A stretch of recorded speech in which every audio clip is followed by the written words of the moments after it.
Elijah Smith was like a lot of young people who did not like to wake up on Monday mornings to go to school. He had been off all day Saturday, all day Sunday, and he didn't always like getting up. In fact, he normally didn't like getting up on Monday mornings to go to school. But this Monday was different because when he got to school, he was going to get to leave school because he was going to get to go on a field trip this day. He had been on a few field trips in the first couple of years of his schooling, but this one was a special field trip because he was going to get to go to a museum of natural history located about 45 minutes from his hometown. And so he loaded the bus that morning at the school when his parents dropped him off, and he walked into the front doors of this museum of natural history, and he was greeted by an assortment of large reptiles like oviraptor and brachiosaurus and Triceratops and Stegosaurus. And he was really interested in the Stegosaurus dinosaur there, and so he stopped for just a few minutes and he noticed a placard at the bottom of the Stegosaurus titled "The Ruling Dinosaurs." And then he began to look at that placard real closely, and he noticed the word Triassic, and he noticed the word Jurassic and Cretaceous, but the word Triassic stuck with him, and he knew that he had read that word sometime earlier just that morning. In fact, he had read about the Triassic period, and he was learning now about how far back the Triassic period went. He had read about this earlier that morning when he had opened up his package of oatmeal and saw the word Triassic on it. And he now was learning at the Museum of Natural History that the Triassic period went back some 225 million years ago, supposedly when the dinosaurs evolved on Earth. And they lived until allegedly about 60 or 70 million years ago. Well, after touring the Museum of Natural History, Elijah and his classmates were able to go to a fast food restaurant. And they were able to get, like so many young people love to get, my children love to get, the little kids' meals where they can get hamburgers or chicken fingers and French fries, and then before they even eat their meals oftentimes, they get the little toy that's in it, and little Elijah was able to get the dinosaur out of the Dinosaur Happy Meal. And he checked it out to make sure that T-Rex had the right number of claws and the right number of teeth and was about the right size of a toy Tyrannosaurus Rex. And then he began to look more closely at this bag, and he read the alleged fact in bold font that birds are probably related to dinosaurs. He hadn't heard that one before. He had heard that dinosaurs had evolved millions of years ago. In fact, he had been bombarded already by that alleged fact just that morning, both at the museum and as he was eating his oatmeal. And now he is questioning whether dinosaurs really did evolve into birds. Well, after leaving the fast food restaurant, he went back to school, and having been pumped up all day by information about dinosaurs, his teacher decided that she would read to the class from a dinosaur book. And she began on the first page with the first sentence: millions of years ago, dinosaurs roamed the earth. There were dinosaurs on earth for 120 million years, but all of them had disappeared long before the first humans lived. And the teacher turned page after page and was mesmerizing these little second graders with all of this information about dinosaurs. And she got to the very last page of the book, and she read, the last of the dinosaurs died out about 70 million years ago. Whatever happened, it is important to keep in mind that dinosaurs lived on this earth for at least 120 million years. According to the most recent discoveries, humans have lived here for only a few million years. Little Elijah woke up reading about when the dinosaurs supposedly lived. He was able to go to a museum of natural history. He got a kid's meal and read about dinosaurs supposedly evolving into birds. He went back to school and heard his teacher reading about dinosaurs. After his parents picked him up from school, they decided they would take him to a bookstore. They were interested in one of the new books that had come out, and so they went to go pick up a book, and he was allowed to go to the children's section. And wouldn't you know that he went to the children's section and found a bookshelf that was dedicated solely to dinosaurs. I mean, how many animals do you know of that have their own bookshelf? I've never seen a bookshelf of bears or a bookshelf of snakes or a bookshelf of penguins, but dinosaurs had their own bookshelf. And he was able to choose one book that day, and you can guess what kind of book he chose. He chose a book about dinosaurs, and this was a book from the Magic School Bus series titled In the Time of the Dinosaurs. He took it home, and he and his parents were reading this book together when he got home, and he read dinosaurs were on Earth 1,500 times longer than humans have been so far. No person ever saw a dinosaur. When early humans appeared, the book said, on Earth, dinosaurs had already been dead for millions of years. Well, Elijah had a lot of questions about dinosaurs. He thought maybe all of these books were answering his questions truthfully. Well, tonight you're going to see how the propaganda that is out and about all over the place. It's at the malls, it's on the big screens in the movie theaters, it's in the grocery stores, it's in schools, it's all over. And it's propagating the idea that dinosaurs lived millions of years ago. And along with dinosaurs comes the theory of evolution. You see, more than anything I have ever seen, the poster children of evolution are dinosaurs. Dinosaurs are to evolution what the duck is to Aflac, what the gecko is to Geico. Dinosaurs are to the theory of evolution. Some of you may have eaten at Subway lately. You know that the poster child of Subway these days for the last 5 years or so has been Jared. Well, Jared is to Subway what dinosaurs are to the theory of evolution. And young people are oftentimes bombarded with this information. Let me show you a science textbook, middle school science textbook. This particular one came from Graves County, Kentucky. It's been used all over the United States. It was published back in 1994. It's called Evolution, Change Over Time. This book is dedicated to teaching young people, specifically middle schoolers, about the theory of evolution. Now, how much information do you think they have in this approximate 100-page textbook on evolution? How much information do you think they have in this textbook about dinosaurs? Well, after going through every page of this book, out of the 100 pages in this textbook, exactly, or at least 32 of them have information or pictures about dinosaurs. That is 1 out of every 3 pages in a textbook about the general theory of evolution. 1 out of every 3 pages. There was information on certain pages, the main gist of a particular chapter or a particular section in a chapter that had nothing to do with dinosaurs, but there would be a picture of a dinosaur. The first 2 chapters open up with a large picture and information about dinosaurs. Dinosaurs are, more than anything I have ever seen, the icon of evolution, and I believe it warrants our discussion of this topic tonight and at other times as well. And it's something, as we've already stated, that younger people are being bombarded with earlier and earlier in life. And it shouldn't be a surprise. The evolutionist Daniel Dennett wrote a few years back concerning parents who teach their children something other than evolution.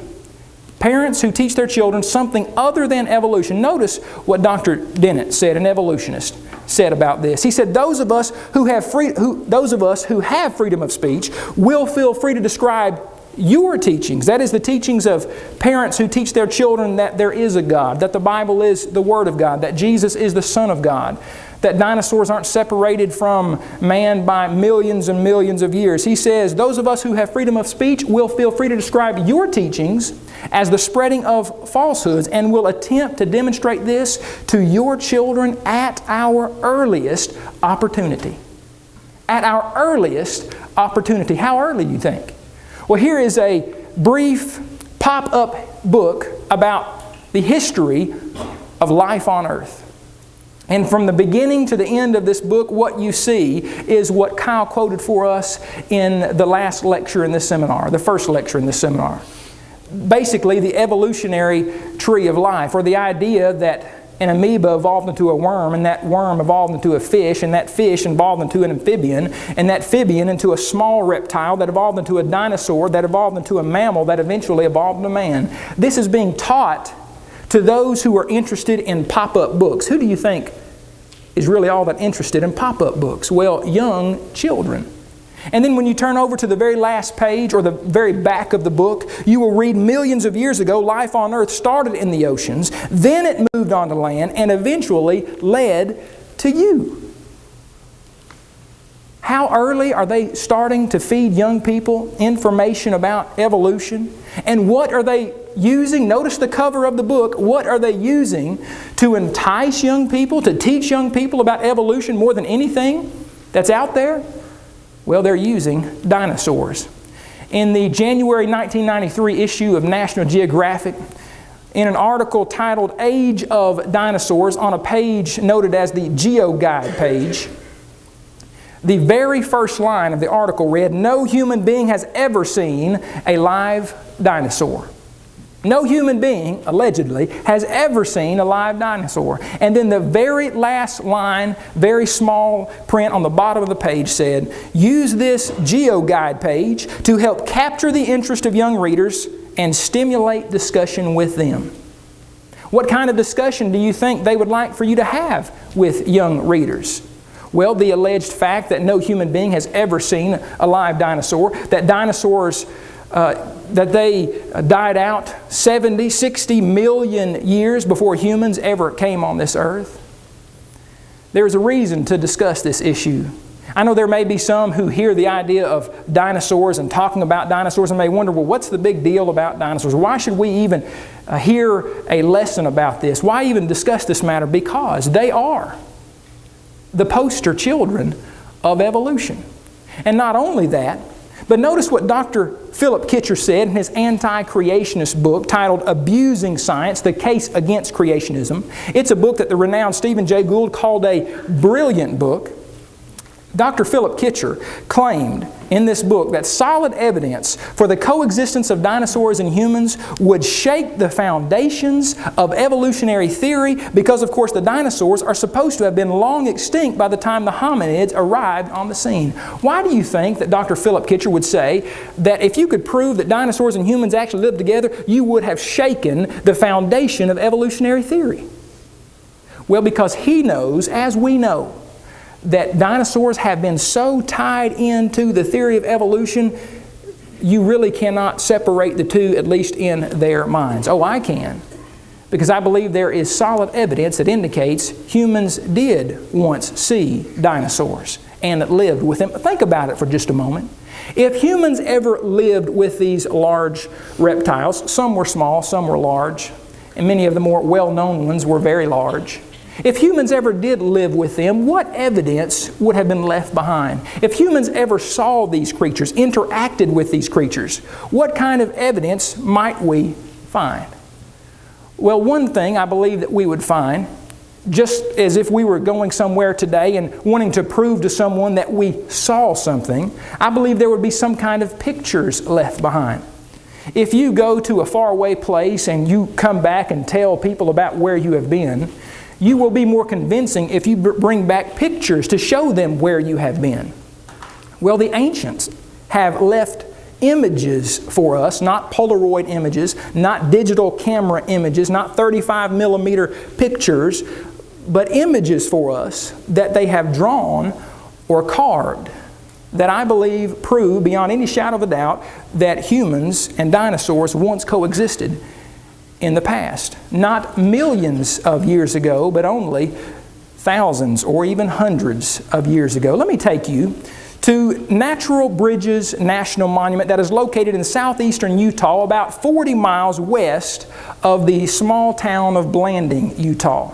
At the Natural Bridges National Monument, you have what I have been told are two of the three largest natural bridges in the world. One of those bridges is known as Kachina Bridge. Now, on the underside of one of the spans of Kachina Bridge, you will see several different pieces or types of rock drawings or carvings.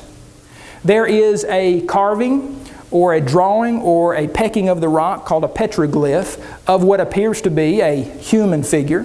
There's another one that appears to be that of a wild goat of some kind. And there are others that are clearly handprints.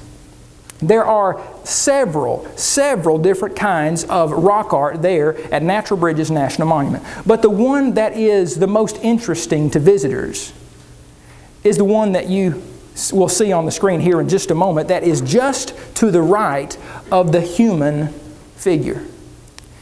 It is the one that you see on the screen that is circled. Now, granted, it is somewhat light here, and so I'm going to outline it for you so that you can see it just a little bit better. And you will notice that this is a carving on the rock of a creature with a long neck and a long tail and a fairly large body. And when I show this picture to young people, without coaxing them at all or trying to get them to tell me what this is, they tell me time and time again that this is a hippopotamus. No. They tell me that this is a wild boar. They tell me this is a giraffe. No. Over and over and over again. I just showed this picture to 10 middle schoolers recently. 8 of them said clearly it was a dinosaur. One of them just was very vague, saying it was a rock carving. The other made some other statement that sounded very similar to a dinosaur-like creature that you read in the book of Job that hopefully we will talk about in our next lesson in this series. When you look at this image, and I'm going to blow it up for you here so you can see it just a little better, I believe any honest person who looks at this would have to say this appears to be, looks exactly like, to me, a long neck, long tail dinosaur. But I don't want you to take my word for it. I don't want you to take the word of those 10 middle schoolers for it that I asked about, or that I asked to look at this and give me their feedback when they saw it for what I believe to be the very first time. I want you to see what a couple of evolutionists have stated about this particular piece of rock art. Fran Barnes, who is an evolutionist and recognized authority on rock art, he's written a book titled Canyon Country, Prehistoric Indians, Their Culture, Ruins, Artifacts, and Rock Art. He stated on page 201 of this book that there is a petroglyph at Natural Bridges National Monument that bears a startling resemblance to a dinosaur, specifically a brontosaurus with long tail and neck, small head, and all. The brontosaurus name is a more popular name for the dinosaur known as Apatosaurus. Now, according to this evolutionist and rock art expert, this rock carving, this petroglyph, resembles, in fact, bears a startling resemblance to a dinosaur.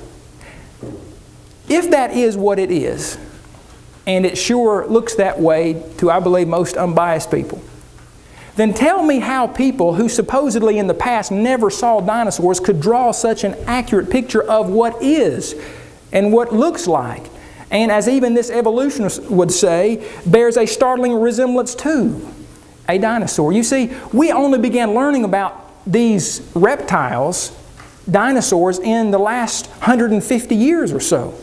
The word dinosaur wasn't even invented, was not even coined until the early 1840s. And yet we were told, the experts have said, that these carvings are from the Anasazi Indians who lived in this part of what is now the United States from about AD 400 to about AD 1400. Long before we began finding dinosaur bones fossilized in the ground and began excavating them and studying dinosaur bones.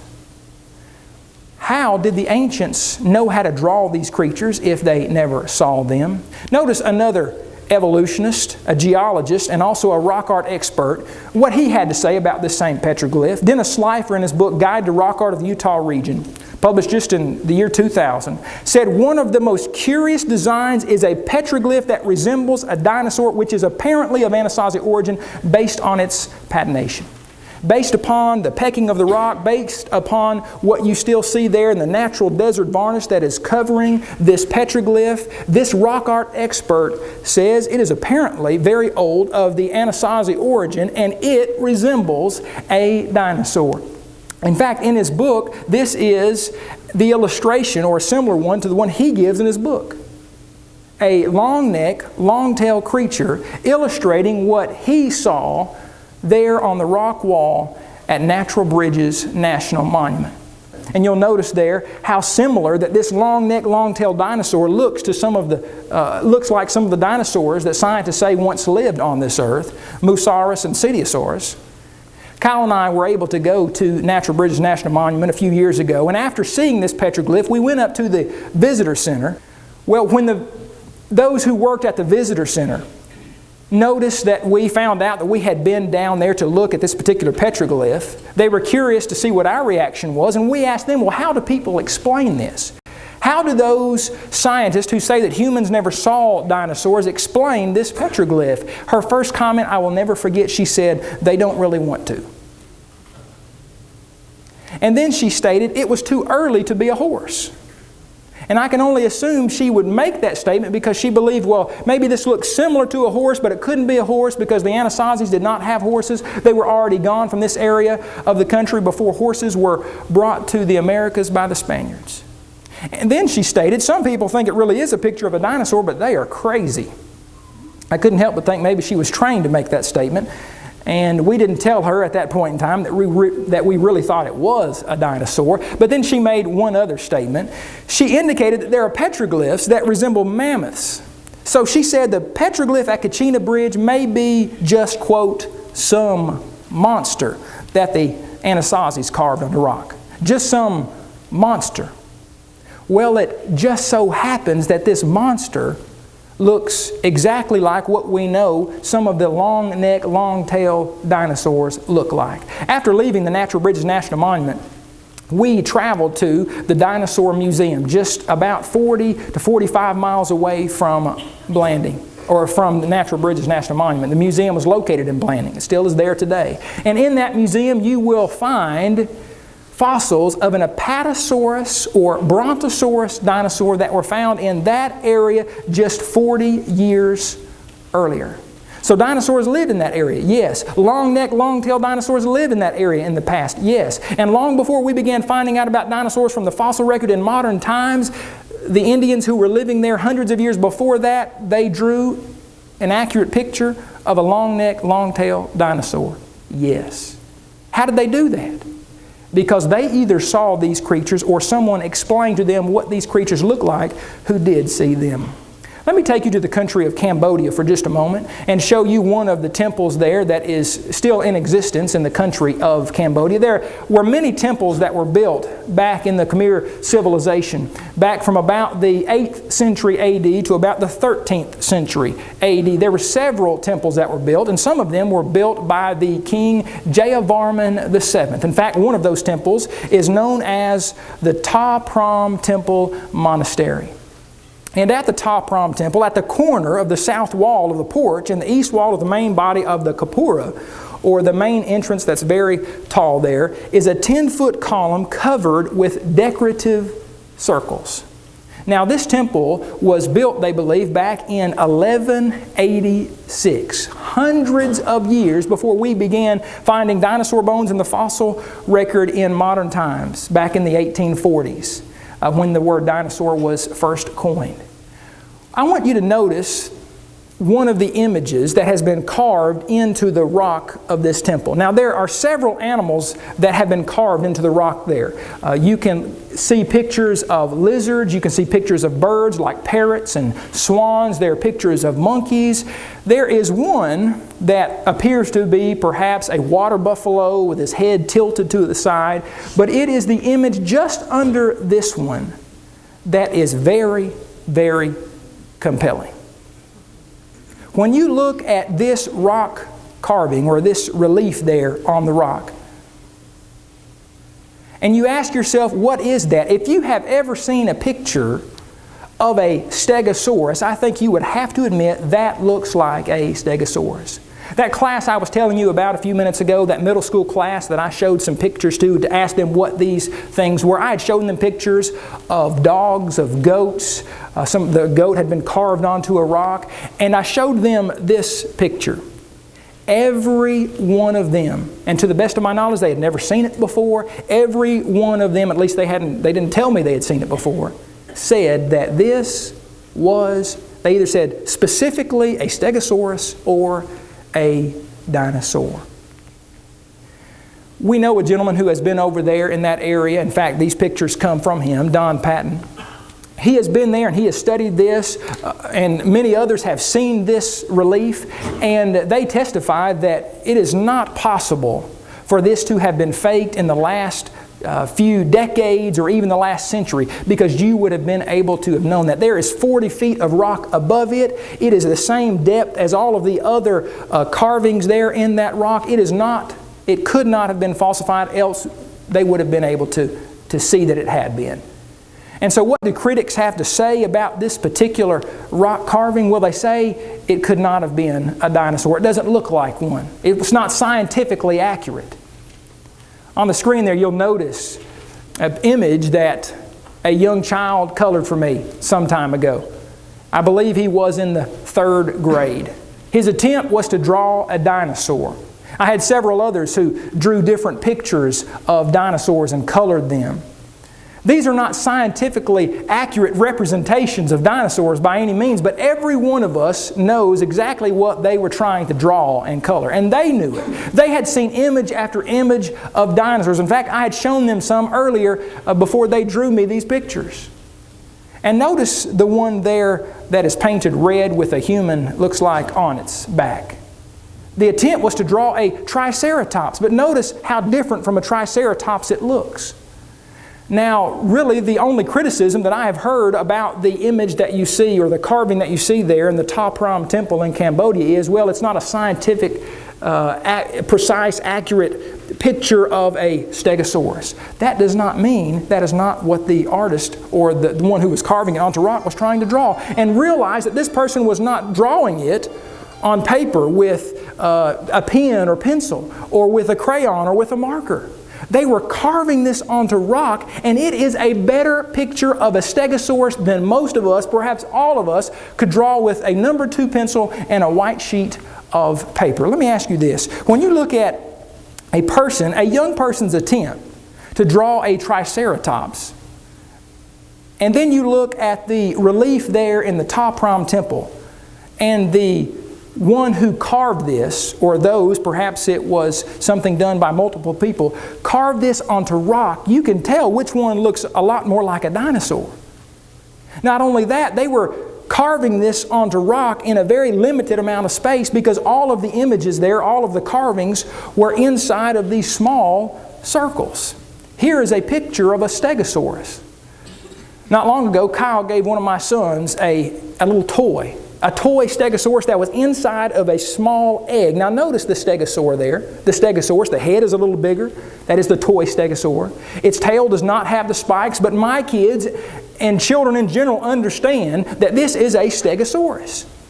Now if we can understand that, then who cannot understand that the carving there in the Ta Prohm Temple looks like a dinosaur? And I think that most honest people know that it is. Now, if it is, how did it end up in a temple that was built in the 12th century AD, hundreds of years before we began learning about dinosaurs from the fossil record? There are a couple of gentlemen who have commented on this particular rock carving, and they are experts in the way of the ancient Cambodians. There is one gentleman, Claude Jacques, who actually has been studying the history of Cambodia for 30 years. He commented on this particular rock carving in one of his books, Angkor, Cities and Temples, that he and Michael Freeman wrote and illustrated together. And he said, roundels on pilasters on the south side of the west entrance are unusual in design. In particular, an animal which bears a striking resemblance to a stegosaurus. They wrote another book just a couple of years later titled Ancient Angkor, commented on the same rock carving and said, among the vertical strip of roundels in the angle between the south wall of the porch and the east wall of the main body of the Gapura, there is even a very convincing representation of a stegosaur. These gentlemen were not trying to prove that humans and dinosaurs lived together, but notice they were honest enough to say, similar to the comments that Fran Barnes made and Dennis Slifer did about the petroglyph at Natural Bridges National Monument, they said this is a very convincing representation of a stegosaur. But that's not all of the evidence that we have or indications we have that dinosaurs and humans are not separated by millions of years. Note this particular piece of rock art that comes from the Havasupai Canyon. It was discovered years ago, and Dr. Samuel Hubbard from the Oakland Museum of Natural History commented on this when he saw it back in the 1920s. And he said, taken all in all, the proportions are good. The huge reptile is depicted in the attitude in which man would be most likely to see it, reared on its hind legs, balancing with a long tail, either feeding or in a fighting position, possibly defending itself against a party of men. He was convinced that this rock carving looked very similar to certain kinds of dinosaurs. Perhaps it was an Edmontosaurus. Maybe it was a dinosaur with a little longer neck and a little longer tail. But he was convinced, and many people have been, that this is another piece of rock art that testifies to the fact that at some point in the past, humans lived with and saw these creatures and even carved them onto rock. The fact, said Dr. Samuel Hubbard, that some prehistoric man made a pictograph of a dinosaur on the walls of this canyon upsets completely all of our theories regarding the antiquity of man. The fact that the animal is upright and balanced on its tail would seem to indicate that the prehistoric artist must have seen it alive. And by the way, Dr. Samuel Hubbard did not go to the Havasupai Canyon to try to prove that humans and dinosaurs lived together sometime in the past. In fact, he was going there to try to prove that humans lived in what is now North America, or what we call North America, the United States, 1 million or so years ago. But when he saw a piece of rock art, I believe the gentleman was honest enough to say, this looks like a dinosaur. How could we have these types of pictographs and petroglyphs and many others around the world that have been discovered that you will not see in science textbooks in this country and probably not in the world? How is it that we have these in existence? Because humans once lived with dinosaurs and drew them and carved them. Interestingly, about 100 miles away from this particular piece of rock art, they found dinosaur tracks preserved in a layer of rock that is supposedly 165 million years old. Do we have proof that humans and dinosaurs once lived together? I believe we have very strong proof of that. We now go to the continent of Europe, and you can visit the Carlisle Cathedral in Carlisle, England, and visit the tomb of Bishop Richard Bell and see images of several different animals on the brass around his tomb, including an eel, a fish, a dog, a pig, a bird, and another one that looks very similar to a long neck, long tail dinosaur. Now, this is a tomb that was built 500 years ago. It's been walked across for centuries. Some of the brass, as you can tell, has been rubbed off, but you have another engraving, this time in brass, of a creature that looks similar to a dinosaur. And when you consider the fact that on the same brass there are animals that are easily recognizable, an eel, a fish, a bird, and other animals, and then you see a long-necked, long-tailed creature, and you realize that there have been stories told in England for hundreds and thousands of years all over the world in various countries of long-necked, long-tailed reptiles that once lived with humans. You begin to understand that there is powerful proof for the coexistence of dinosaurs and humans. And if that is not enough, when you consider just recently, in the last few years, that scientists have uncovered dinosaur bones that are not completely fossilized. In the March 2005 issue of Science magazine, Dr. Mary Schweitzer and some of her colleagues stated, soft tissues are preserved within hind limb elements of Tyrannosaurus rex. Removal of the mineral phase reveals transparent, flexible, hollow blood vessels. Some regions of demineralized bone matrix are highly fibrous, and the matrix possesses elasticity and resilience. She went on to say, or they did in the article, the demineralized fragment is flexible and resilient, and when stretched returns to its original shape. 2 years later, they wrote about the same find, and they said demineralization of femur and tibia fragments, that is of this T-Rex, revealed the preservation of fibrous, flexible, and apparently original tissues, as well as apparent cells and blood vessels. You're telling me we found a dinosaur bone that is not completely fossilized, that still has fibrous, flexible, soft, resilient tissue in it, and when you flex it, it goes back to its normal position? That's right. And yet when you read the articles that talk about this find, what you read is 70 million year old T-Rex bone dug up. You read paleontologists were stunned to find that the soft tissue of a 70 million year old dinosaur was preserved within a fossil from a Tyrannosaurus Rex. And this is not an anomaly. This isn't the only fossil of a dinosaur they have found that had not completely fossilized. In fact, just recently, Alan Boyle, the science editor for MSNBC, reported, today, paleontologists are still stunned not only to find material that looks like dinosaur cartilage, blood vessels, blood cells, and bone cells, but to see the stuff in so many different specimens. There are a growing number of tissue samples, that is, soft tissue from dinosaur samples. It's not just a fluke occurrence. It's something that's more pervasive in the fossil record. They have excavated a T-Rex and a hadrosaur from Montana, a Titanosaurus from Madagascar, and, as was stated in the article, more samples that fossil hunter Jack Horner is finding in Mongolia as well as Montana. Dinosaur bones with soft, flexible, fibrous tissue inside of them. Regarding the hadrosaur specimen found in Montana, Dr. Mary Schweitzer stated, it's the freshest, if you will, dinosaur bone that has ever had this analysis conducted on it. What we're finding is absolutely incredible, amazing preservation. What's so incredible about it? They're 70 million years old, allegedly. One writer for the Baltimore Sun some months back wrote, miraculously preserved soft tissue from the femur of a 68 million year old T-Rex was found. Miraculously preserved. Yes, I do believe it would just about take a miracle to preserve a dinosaur bone for 70 million years. I believe this is another indication that dinosaurs are not separated from humans by 70 million years, but that they once coexisted on this earth, just like humans coexisted with a lot of animals that are no longer alive today. Notice also something else interesting that science has recently told us. Well, for years scientists told us, evolutionary scientists told us, that mammals, large mammals, didn't live with the dinosaurs, but that the mammals that lived with the dinosaurs were small, mostly mouse-sized and rare.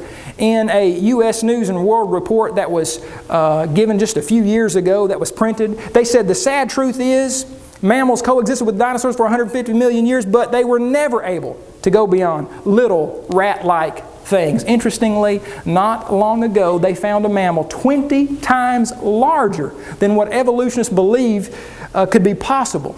And it was reported to be in the same fossil beds as dinosaurs. And one of these mammals actually had a dinosaur fossilized, its remains fossilized in the stomach area of the mammal. Friends, the idea that dinosaurs lived millions of years ago, the idea that humans came along 1,500 times later, after dinosaurs had already died out, millions of years later, simply is not provable. They are based on faulty dating assumptions that cannot be proven. And there is powerful evidence, as we have seen already in this lecture, and we will see some more in the next one, that humans and dinosaurs once coexisted on this earth. And we have, I believe, shaken the very foundations of evolution.